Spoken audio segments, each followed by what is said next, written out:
जी बिस्मिल्लाहिर्रहमानिर्रहीम अस्सलाम वालेकुम दोस्तों। दोस्तों ਤੁਹਾਡਾ ਕੀ ਹਾਲ ਚਾਲ है? ठीक ठाक हो? खैरियत नाल दोस्तों गल ये कि मैं कल का ना बहुत ज़्यादा डिसहार्ट होया वां तुहाडे रिस्पॉन्स की वजह तो। एक बंदा अपनी ज़िंदगी दे कीमती तरीन अहम तरीन टाइम और मसरूफ तरीन वक़्त दे विचों वो 3-4 घंटे या 5 घंटे तुहाडे वास्ते कढ़दा है। ठीक है जी। सिर्फ इस वजह तो कि तुहाडे मालूमात इजाफा किया जाए, तुहाडे कोल इंफॉर्मेशन पहुँचाई जाए जी कोई नवीं रिसर्च की नवीं जो मैं लभ्या ढूंढिया, लेकिन मैनू वो रिस्पॉन्स नहीं मिल रहा, मैनू वो मेरी मेहनत की उजरत नहीं मिल रही कि जिन्नी मैं मेहनत कर रहा तुसी ना व्यूज़ दे रहे हो, ना कमेंट्स, ना लाइक, ना शेयर कर रहे हो मेरी वीडियोज़ नूं।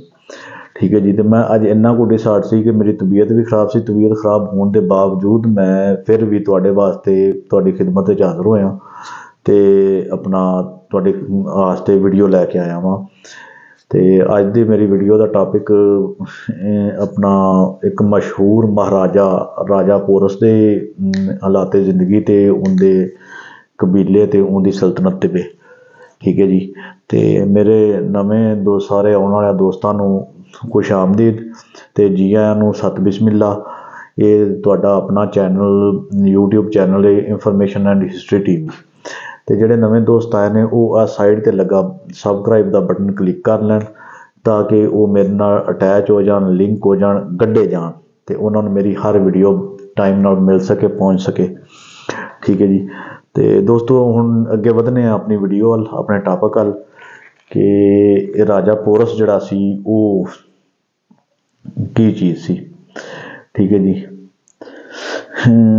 दोस्तों रावी ते सतलुज ते झेलम ये सारे पंजाब दे तारीखी इलाके ने ते इन्हां सारिਆਂ ਨੂੰ इन्हां रावी सतलुज चनाब ते झेलम ते जिहड़े मुलिका इलाके ने इन्हां सारिਆਂ ਨੂੰ पंजाब आख्या जाता है, जिहड़े कि सदियां पहले दे आबाद ने।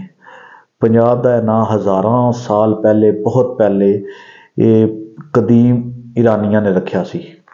ठीक है जी। यानी कि जिहड़े हुण कहंदे ने ना कि पंजाब अज पंजाब का नां जे अगर पंजाब की नां की तारीख दे विच जाना तो वो ये कदीम ईरानिया दे नूं समझण कि ये नाम ईरान कदीम ईरानी ही इस मुल्क की इस इलाके की पंजाब की दाई ने।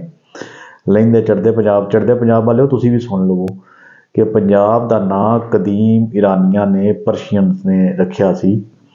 ठीक है जी।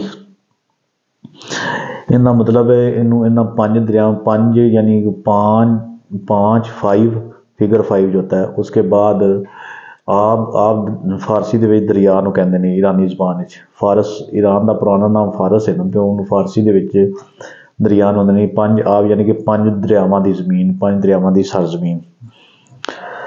तो इस 5 दरियावां की सरजमीन जिहड़ी है सिंध दे नाल बहुत पुरानी, सिंध या हिंदी कदीम पुरानी तहजीब तो शुमार किया जाता है। दोस्तों पंजाब की सरजमीन बरे सगीर का झूमर है, यानी कि बरे सगीर का मत्थे का झूमर टिक्का पंजाब की सरजमीन, पंजाब नूं बरे सगीर का तुसीं टिक्का आख लो कि बर्मा, उस तो बाद अपना बंगलादेश, श्रीलंका, इंडिया, पाकिस्तान, उस तो बाद अफगानिस्तान, ईरान, इन्हां दे माथे दा झूमर है पंजाब।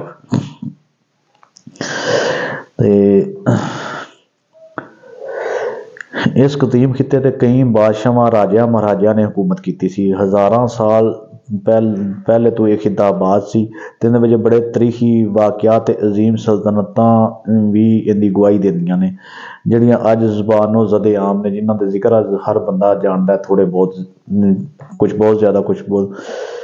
तो ये सारे राजे महाराजे जिहड़े इस खिते दे तरीखी किरदार ने, एक कबल मसीह तो ने, यानी कि हज़रत ईसा अलैहिस्सलाम तो दी आमद तो या उन्हां दे दुनिया ते ज़हूर होने तो पहले दे ने।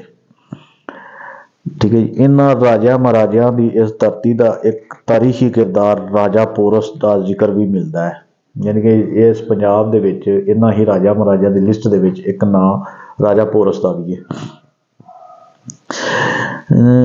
जिस झेलम के मकाम ते मकाम ते फातह आलम अलैगजैंडर सिकंदर आज़म नूं ਦੇ ਨਾਲ ਇੱਕ ਜੰਗ ਲੜੀ।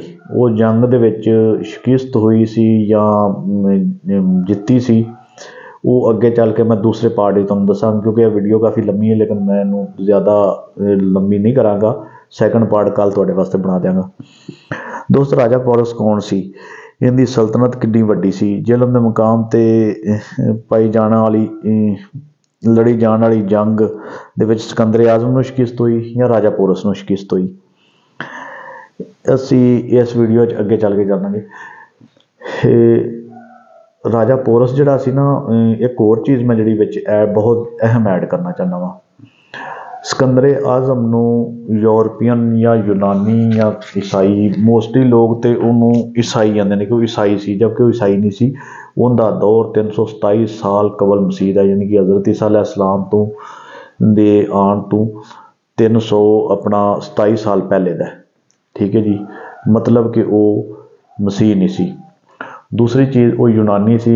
मैं एक दो जगह ते मजूसी पढ़िया है कि उन्होंने मजूसी मजहब नाल जिहड़ा कि तलक सी, मायूसी या मजूसी है जिंदी नाम। ते हुण सिकंदर आजम का जिहड़ा सी फतह किया होया रकबा, वो 18 लाख मुरब्बा मील सी। ठीक है जी, तो उन्होंने 18 लाख मुरब्बा मील, एक बंदे का 18 लाख मुरब्बा मील है। ठीक है जी, उन्होंने सिकंदर आजम आख्या जा रहा कि सब तो बड़ा बादशाहों का बादशाह या शहनशाह। तो एक बंदा, एक ऐसा फर्द दुनिया ते हो गुजरिया है, वो मशहूर खलीफा वक़्त, मेरे तो तुहाडे दिलों की धड़कन, हज़रत उमर फारूक रज़ी अल्लाह तआला अन्हु। वो खलीफा वक़्त सन, वो इंसान सन जिन्होंने अल्लाह के प्यारे नबी ने दुआ दे विच अल्लाह कोलों मंगिया सी। दो उमर सन, उमर बिन खताब तो उमर बिन हशाम। एक उमर बिन खताब आ गया तो उमर बिन हशाम, यानी कि जिहड़ा अबू जहल है उनका भी असल नाम उमर सी। ठीक है जी, अंग्रेज़ मुफक्कर ये लिखते हैं कि अगर वो भी मुसलमान हो जाता अबू जहल भी, फिर दुनिया ते कुफर का नामो निशान खत्म हो जाना सी। इन्नियां वड्डियां ताकतां इस्लाम दे विच दाखिल हो जाना सी। ते हज़रत उमर फारूक रज़ी अल्लाह तआला अन्हु दा सल्तनत का रकबा दो दरबा 22 लाख मुरब्बा मील ते वे। ते फिर वड्डे हुक्मरान सिकंदर आजम ते वो होए, शहनशाहां दे शहनशाह ते बादशाहां दे बादशाह ते वो होए। ये किवें असी अंग्रेज़ों के पिछे लग के ते अलैगजैंडर नूं जनाब असी शहनशाह या बादशाह आखना शुरू कर देंगे। ये भी ज़रा को अपनी इसलाह करो।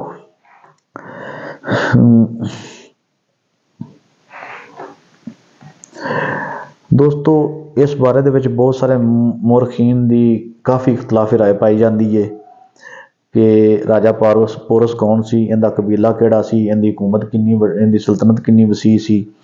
मुख्तलिफ तरीकी हवालों के राजा पोरस का ना या किरदार एक तो ज़्यादा आया है, जिन्हें मुख्तलिफ पसे मंजर, यानी कि एक पोरस नाम के कई राजे आए हैं। हुण ये नहीं पता कि ये उही राजा है। ठीक है जी, बरकैफ ये भी राजा है, राजा पोरस ही उनका नाम सी जिहड़ा सिकंदर आजम नाल लड़िया सी। असीं हुण उनका जिक्र कर रहे हैं। ते कुछ मुरखिन का ख्याल है कि राजा पोरस जिहड़ा परादा एक कदीम राजपूत खानदान का कबीला सी, राजा पोरस उनते तलक रखता सी। ते परादा पंजाब की एक कदीम रियासत सी, ते जो जिहड़ी दरिया झेलम ते दरिया चनाब के दरम्यान फैली हुई सी।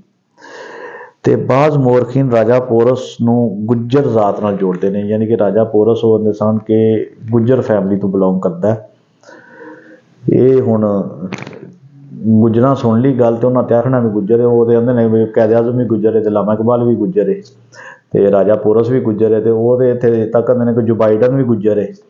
ठीक है जी, तो हुण उन्होंने हाली पता नहीं लगा, साढ़े हाफिज़ साहब जिहड़े आर्मी चीफ पाकिस्तान के सब तो पावरफुल आदमी ने, उन्होंने भी गुज्जर बना देना, लेकिन उन्होंने बारे च पहले ही है कि वो सैयद ने। अगर उन्होंने ना होंदा तो उन्होंने बना देना सी। चलो खैर, असीं अगे चलने हैं। गुजरात के करीब गुज्जर जात का एक पोडिया या पोरिया गोत का तलक नाल, पोरिया या पोडिया कौम गोत नाल तलक दसदे ने राजा पोरस का। लेकिन यूनानी मुरखीन इन सारे दाव्यां नूं मुस्तरद किया। यूनान के जिहड़े तारीखदान सन उन्होंने, क्योंकि ज़ाहिर है यूनानी सिकंदर यूनानी इधर आया सी, उन्होंने उनके बारे सारा कुछ लिखना सी। उन्हें सारियां जिहड़ियां ने हकायतां वो मुस्तरद कीतियां। ठीक है, सारे दावे मुस्तरद किए। तो कदीम यूनानी मोरख आर्यान लिखता है कि पोरस एक बहादुर जाट हुक्मरान सी, यानी कि एक आरियान वो एक मोरख है तारीखदान है जी आरियान कौम जिंदे तो विचों उहदा तलक सी। असल नाम उहदा पूरा कुछ होर होएगा जिमें मैं हुण पट्टियां दे मोस्टली मैनू इमरान पट्टी मेरा पूरा नाम है ते ज़्यादातर वो पट्टी पट्टी पट्टी जांदे ने। ते ये लिखदा कि राजा पोरस जिहड़ा है वो एक मतलब बहुत बहादुर दलेर जट कबीले नाल जां जट कौम दा बंदा सी। ठीक है जी, जट हुक्मरान सी। सिकंदर आजम का सामना बहादुर ते नडर जट कौम नाल ही होया सी। ये भी वही लिखदा है। कुछ मौरखीन के मुताबिक पोरस या पारोस लफज औरा तो निकलिया है। ते जिहड़ी एक कदीम औरा जिहड़ा एक कदीम कबीला सी उनदा नां सी उनदे तो ये मतलब पोरस जिहड़ा ना लफज निकलिया। हिंदुओं की मजहबी किताब रघुवीर दे विच इस कबीले नूं पोरा आख्या गया है। ते इस कबीले का जिक्र हिंदुओं की दूसरी मुकद्दस ते मजहबी किताब महाभारत विच भी मिलता है। यह कबीला कबल मसीह के दौर के टैक्सला ते उहदे इर्द गिर्द दे इलाकिਆਂ ਦੇ ਵਿੱਚ रैश पजीर सी ते राजा पोरस का तलक भी इसी पोरा कबीले नाल सी। दोस्तों हज़रत ईसा अलैहिस्सलाम की पैदाइश तो 327 साल यानी कि तकरीबन अज तो 2300 साल पहले का पंजाब सकाफती अस्करी ते जोग्राफियाई बरतरी के कमाल ते सी यानी कि अरूज ते सी। इस गल का जिक्र इस गल का सब तो बड़ा सबूत यह है कि उस वक्त सल्तनत ईरान नूं अपने रवायती हरीफ रोमा के मुकाबले वास्ते पंजाब तो मदद दरकार हुंदी सी। उस दौर के विच ईरान जिहड़ी है ना वो दोस्तों एक बहुत पुरानी सकाफत है, बहुत पुरानी हज़ारां साल। ईरान यूनान ये तकरीबन आस पास ही ने, इन्हां दा तलक कबल मसीह तो बहुत पहले दा। इन्नियां पुरानियां सल्तनतां ने। ठीक है जी। तो उस दौर के विच यानी कि अज तो 2300 साल पहले ये पंजाब के लोग इन्ने मजबूत ते इन्ने बहादुर सन ते इन्ने जंगजू सन कि ईरान इन्हां ईसाइयां सलीबियां नाल लड़न वास्ते पंजाब को इत्थों बंदे लैके जांदा हुंदा सी। इत्थों वारां जांदियां सन जिहड़ियां जाके ईरान दे नाल जंगां लड़दियां सन।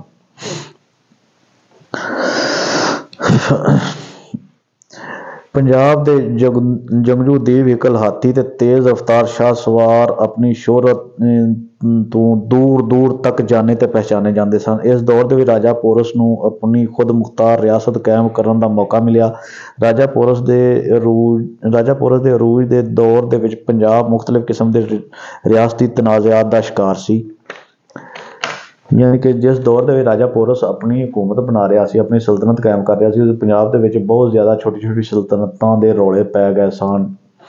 उसकी वजह सी कि ईरान जिहड़ी सी ईरान तो इलाके आज़ाद हो रहे सन ईरानी रियासत तो ते सारे अपने अपने जिहड़े राजे महाराजे सन ठाकर सन या पठान बलोच सन वो अपने इलाके कवर कर रहे सन, कार्डन कर रहे सन कि असीं हुण अपनी रियासत बनाइए।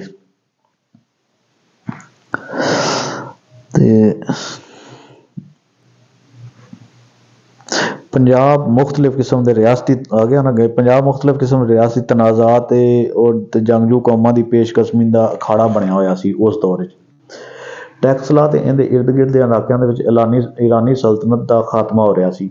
मोरखीन के मुताबिक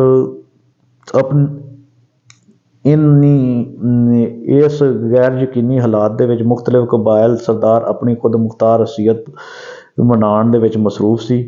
ते पोरा या पौरा कबीले के सरदार राजा पोरस ने भी इस सूरत हाल विच पंजाब और जिलम के दरम्यान अपनी खुद मुख्तार रियासत कायम कर ली। ते अंब खानदान के सरदार राजा अंबी जिहड़ा कि राजा पोरस का हरीफ सी, इसने मशरकी गंधारा यानी टैक्सला दे विच अपनी हैसियत मजबूत कर ली। अंब उस दौर का एक कबीला सी।